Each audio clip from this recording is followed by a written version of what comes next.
because the sky was the realm of God. Free for How all. could you possibly Eliminate understand all the mind of unauthorized God? personnel. And then see, so here it is. It's 3 equations. And some accused Newton of heresy for stepping where previously only God had tread. And so in this case, is God a deity as known through religious texts, or is God a programmer in an alien basement? In either case, whatever's going on is created by them and is vastly more complex than we are. We're just inside of it, just poking the Well, but edges. is it? I mean, if it's so sophisticated that it can create all of this, one question I would have in all seriousness is why have you created so many imperfections when you have this amazing ability to create this simulation? Okay, Right? so I have an answer. Okay. Just when everything is going fine. Just when everything is going fine. The programmer gets bored. They say, let's throw in COVID. Yes. Stir the pot. Yes. Okay. I know. Let's throw in the feature where Paul has to get up 3 times a night to pee. How about that? Let's throw that in there just to make it like, you know. That's TMI, Paul. I don't need to know about your bladder condition. So then we finally get through COVID. Okay. And we have the vaccine.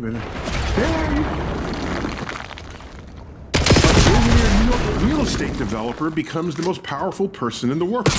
Stir the pot some more. If there was ever evidence that an alien programmer were in charge just for their entertainment, it is that.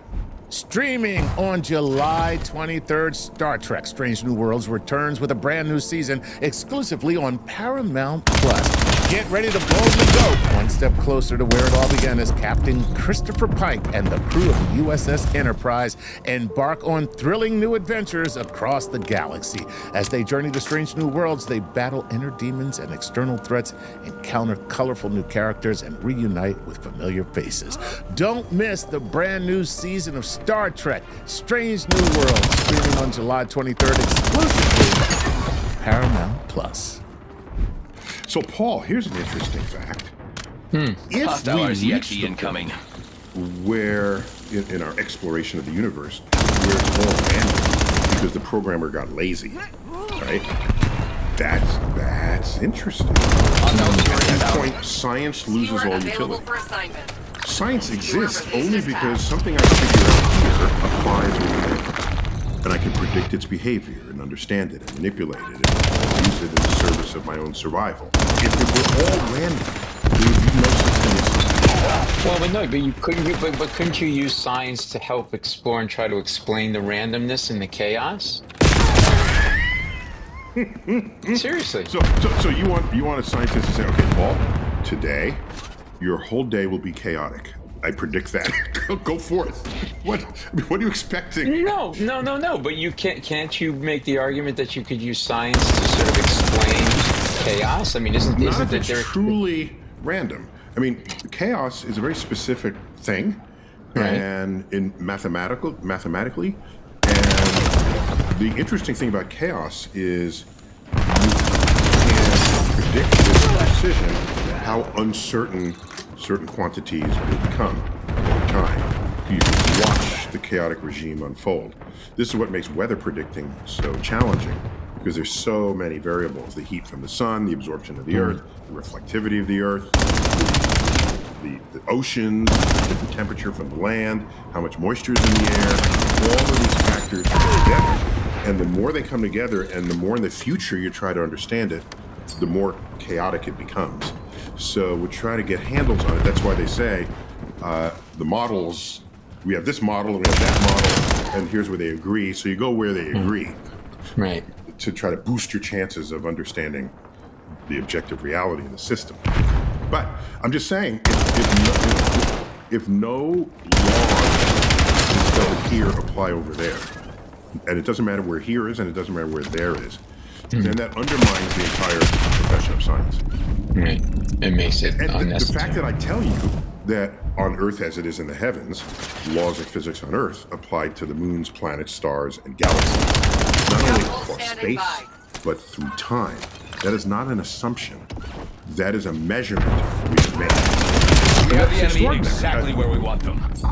Is there any reason? Is there a tablet in the sky that says that must be so?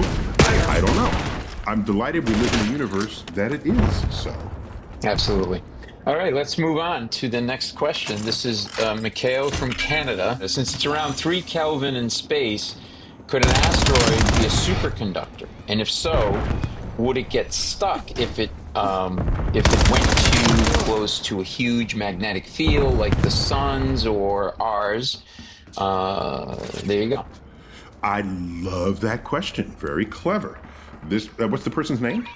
This is Mikhail. Yeah. So thank you for that question. Mikhail knows that metals, certain metals and other materials, when you reduce Hostile temperature LDBR drop in which they're detected. immersed, the behavior of electron changes so that they no longer act separately from one another. As the temperature drops, as they get cooler, the wavelength of each electron grows bigger and bigger and bigger. I'm simplifying this, but it's basically what's happening. Until the temperature's so low. By the way, this is it's a quantum phenomenon. Was that absolute zero? Is that absolute zero? It's 3 degrees above absolute zero, right? Right, so no more heat can be taken out. When it gets to zero, right? So as you drop the temperature, the wavelength of the electrons gets bigger and bigger. Quantum mechanics dictates this. To a point where the wavelength is so large, all the electrons behave as one electron.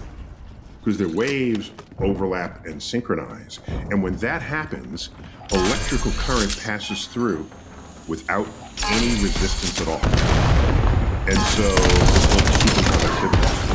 At 3 degrees, ought to get some superconductivity in some metals. I haven't checked the chart lately, but who goes superconducting at what temperature?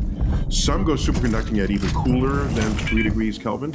So let's start with that. So great question. I'd have to check the numbers to see who would be superconducting at those temperatures. B, it's not entirely 3 degrees if you're near a star. So the asteroids are orbiting the sun. You are Many of them catching are very eyes dark. over here. Sunlight gets Keep up the absorbed, effort. raising their temperature. So Nothing you're but only going to pure hit FM. 3 degrees like in intergalactic space.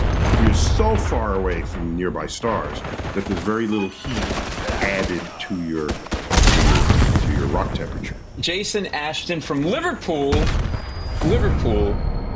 The Beatles are from Liverpool. Yeah, no. Yes. Wait. If he's from Liverpool, you have to read it with a Liverpool accent. Oh, please. All right.